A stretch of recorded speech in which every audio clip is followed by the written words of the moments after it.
President Donald Trump signaled the U.S. may begin winding down its military operation in Iran, while urging allies to help secure key routes like the Strait of Hormuz. He also left open the possibility of dialogue with Iranian leaders, but rejected a ceasefire, emphasizing continued U.S. leverage and what he described as strong momentum. The Pentagon has reinforced its posture with additional Marines and warships, aiming to sustain pressure while preserving flexibility in a shifting conflict.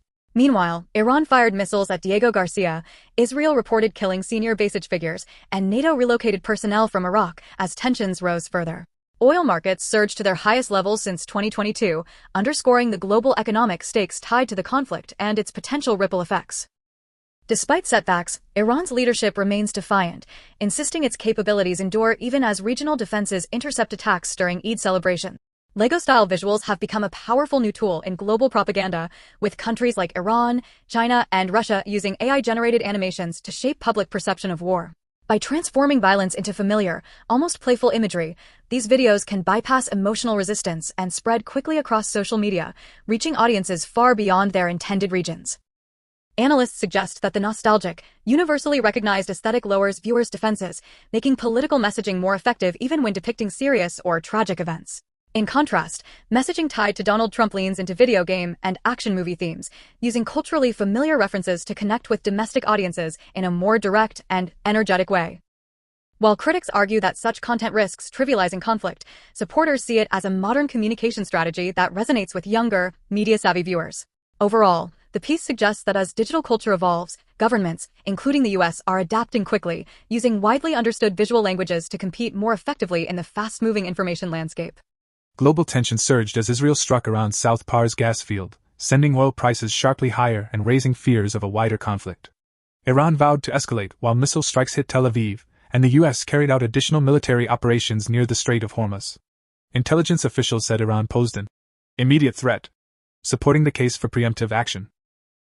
Despite significant damage, Iran's leadership remains in place but weakened, with experts expecting long-term rebuilding efforts if the regime endures. Amid rising energy volatility, Donald Trump moved to stabilize markets by issuing a temporary waiver of the Jones Act to keep oil and gas flowing efficiently to U.S. ports. The step signals a focus on limiting economic disruption at home while operations continue abroad. With thousands of strikes already conducted, the situation remains fluid as global markets and governments respond. As the 2028 election slowly comes into view, President Donald Trump has begun privately asking advisors, donors, and allies which Republican leader could best carry forward his political movement. Two names dominate the discussion: Vice President J.D. Vance and Secretary of State Marco Rubio. Vance is widely seen as the early frontrunner, backed by many prominent MAGA supporters and building strong relationships with donors while helping lead Republican fundraising and midterm strategy. Rubio, meanwhile, has gained visibility through his central role in the administration's foreign policy initiatives and is viewed by some allies as a polished, broadly electable figure. Trump has praised both men publicly while encouraging friendly competition between their camps. Supporters of each are already organizing, though both Vance and Rubio say there is no rivalry between them. With midterm elections approaching, their performances in advancing the administration's agenda could shape the future direction of the Republican Party, and help determine who ultimately becomes the leading heir to Trump's political legacy. Fighting in the Middle East intensified as Iran's new supreme leader, Mojtaba Khamenei, vowed to continue closing the Strait of Hormuz and warned that Iran could open additional fronts in the conflict. Shipping attacks across the Persian Gulf have surged, with multiple vessels hit and fires reported, while at least 20 LNG carriers remain trapped in the region. Oil prices briefly spiked above $100 amid what the International Energy Agency described as the largest disruption to oil supply on record. The U.S. military has focused on striking Iranian missile and drone capabilities rather than escorting commercial tankers through the strait, saying the threat level remains too high. Meanwhile, President Donald Trump emphasized that preventing Iran from obtaining nuclear weapons remains the top priority, even above rising energy prices. Arguing that a strong stance against Iran is essential for long-term stability in the Middle East and global markets. President Donald Trump has developed an unusual habit in the White House, giving out dress shoes. The president, long known for his attention to style and presentation, recently took a liking to classic leather Oxfords from the American brand Florsheim. At about $145 a pair, the shoes are relatively modest but have quietly become a small status symbol among officials and advisors in Trump's orbit. According to people familiar with the practice, Trump sometimes notices footwear during meetings and asks aides for a person's shoe size. Soon afterward, a box may arrive containing a pair of Florsheims, occasionally signed or accompanied by a short note. Recipients include cabinet members, allies and media figures, some of whom now wear the shoes when meeting with the president. Founded in Chicago in 1892, Florsheim has long been a staple of American menswear. Trump reportedly discovered the brand while searching for comfortable shoes during long workdays and quickly became a fan. Presidential gifts have a long history, and Trump's shoe gesture adds a personal, light-hearted touch while spotlighting a classic American brand. Newly released U.S. Justice Department documents about Jeffrey Epstein have fueled a surge of online conspiracy theories across podcasts and social media. Influencers and commentators, including figures like Alex Jones and creators on TikTok and podcasts, have promoted extreme claims such as baby farms, cannibalism, cloning, and secret elite experiments despite no evidence supporting them. The theories attract massive audiences and can generate advertising, subscription, and merchandise revenue in the booming podcast economy. Some conspiracies also revive older narratives such as Pizzagate, with online personalities interpreting ambiguous details in the documents as hidden codes. Researchers say the phenomenon shows how real elements of the Epstein scandal, wealthy connections, mysterious events, and huge document dumps create fertile ground for speculation and misinformation online. The United States and Israel have launched a sweeping military campaign against Iran, striking more than 3,000 targets and severely damaging key military sites, ships, and leadership figures. President Donald Trump initially urged the Iranian people to reclaim their country but has since escalated pressure by demanding the regime's unconditional surrender. The administration says this evolving approach is intentional, allowing U.S. strategy to remain flexible as the situation on the ground develops. Officials also argue the strikes have significantly degraded Iran's nuclear program and broader military capabilities for years to come.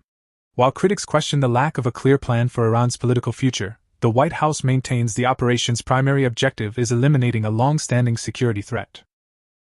The conflict has increased regional tensions and economic uncertainty, but supporters say the campaign represents a decisive effort to confront a regime that has challenged U.S. interests for decades. President Donald Trump is testing a new approach to U.S.-led regime change that focuses on removing hostile leaders while leaving the political future to local populations. After operations in countries such as Venezuela and Iran, the administration argues that targeted strikes can eliminate dangerous regimes without committing American troops to long-term nation building. Officials say the strategy aims to deliver clear U.S. interests such as stability, energy access, and reduced threats while avoiding the costly wars seen in places like Iraq and Afghanistan.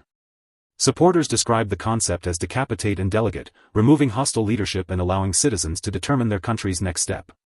While critics warn the approach carries risks, allies say it offers a more restrained model that pressures adversaries without dragging the U.S. into prolonged conflicts. President Donald Trump said the U.S. would only pursue a deal with Iran after what he described as unconditional surrender and the emergence of leadership acceptable to the international community. Meanwhile, Israel escalated its campaign by striking regime infrastructure in Tehran and targets tied to Hezbollah in Beirut as regional tensions widened. Several Gulf states, including Saudi Arabia, Bahrain, and Qatar, reported intercepting Iranian drones or missiles aimed at civilian areas and U.S. military bases. The conflict has disrupted global energy markets, with threats to shipping through the Strait of Hormuz pushing oil prices higher and forcing some producers to cut output. As fighting intensifies, Washington has moved to strengthen regional defenses and protect critical shipping lanes while leaving the door open for diplomatic efforts to stabilize the situation. The Middle East conflict escalated as Israel launched major strikes on Iranian infrastructure in Tehran and Hezbollah targets in Beirut's southern suburbs, while Iran retaliated with missile and drone attacks across Gulf countries. U.S. Defense Secretary Pete Hegseth said American military firepower over Iran is expected to surge dramatically, aided by expanded access to overseas bases. Gulf nations including Saudi Arabia, Bahrain, and Kuwait reported intercepting missiles and drones, highlighting the scale of the regional confrontation. U.S. officials, including Energy Secretary Chris Wright, said war-driven increases in gasoline prices should be temporary, while Washington also allowed India to continue limited purchases of Russian oil to stabilize global energy markets. The developments reflect a rapidly intensifying campaign against Iran as the U.S. and its allies expand military pressure while trying to limit economic fallout at home. President Trump removed Kristi Noem as Secretary of the United States Department of Homeland Security and announced plans to replace her with Markwayne Mullin. The decision followed bipartisan frustration in Congress and a tense Senate hearing in which Trump reportedly felt Noem's testimony reflected poorly on his administration. Her handling of a $200+ million advertising campaign encouraging illegal immigrants to self-deport, one that prominently featured her, had already drawn scrutiny inside the White House. Additional controversies included questions about contracting practices, internal management conflicts, and investigations by the department's inspector general. By replacing Noem, Trump signaled a push to reset leadership at DHS as his administration continues pursuing its aggressive immigration enforcement agenda. Israel struck a key building used by Iran's assembly of experts to select a new supreme leader, while Iran escalated missile and drone attacks across the region, widening a 4-day conflict that has disrupted air travel and rattled energy markets. The U.S. Embassy in Riyadh came under attack, Gulf states intercepted additional Iranian drones, and oil prices surged as global markets sold off sharply. President Trump said he believed Iran was preparing to strike first and argued that decisive U.S. action was necessary to blunt Tehran's missiles and drone capabilities and protect American forces. Pentagon officials emphasized that U.S. military objectives are focused on degrading Iran's ability to project power, drawing a distinction from Israel's leadership targeting operations. As lawmakers debate the scope of U.S. involvement, Trump has maintained that sustained pressure now could shorten the conflict and ultimately stabilize markets once hostilities subside. President Donald Trump authorized Operation Epic Fury, a sweeping U.S.-Israeli campaign targeting Iran's military and command infrastructure after intelligence showed senior regime figures gathered in Tehran. According to Joint Chiefs Chairman Dan Kane, the first wave struck more than 1,000 targets across multiple domains, degrading Iran's Revolutionary Guard capabilities and disrupting communications, missile sites, and naval assets. Defense Secretary Pete Hegseth said the objective isn't nation-building, but protecting American interests, as additional U.S. forces deployed to reinforce deterrence. Iran retaliated with attacks on Israel and Gulf targets, escalating instability, lifting energy prices, and prompting tighter security across Middle Eastern airspace. Despite the risks and rising casualties, the administration has framed the operation as a decisive step to reassert U.S. red lines and confront Tehran's leadership at a pivotal moment.